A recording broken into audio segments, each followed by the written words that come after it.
හැත්තෑ දෙවන ලෝකරු රජන තරංගාවලිය නිමාවට පත් වනේ තායිලන්තයට රූ රජන කිරුල උරුම කරමින්. තායිලන්ත රූ රජන මූලික වටේ පැවති මල්ටිමීඩියා වටේදී ජයගත්තේ අපේ අනුදී දෙවන තැන්ට ඇද දමමින්. ඇය මෙවර ලෝකරු රජන තරංගාවලියේදී ශ්‍රී ලංකාව වෙනුවෙන් නොමකෙන සටහනක් තැබීමට හැකි වුණා.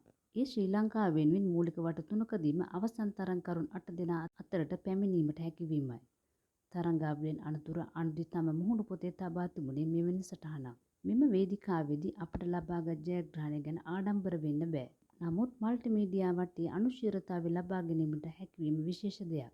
එසේම සෙසු වටවලදීත් අවසන් තරංකරුන් අතරට පැමිණීමට හැකිවීම විශේෂයි.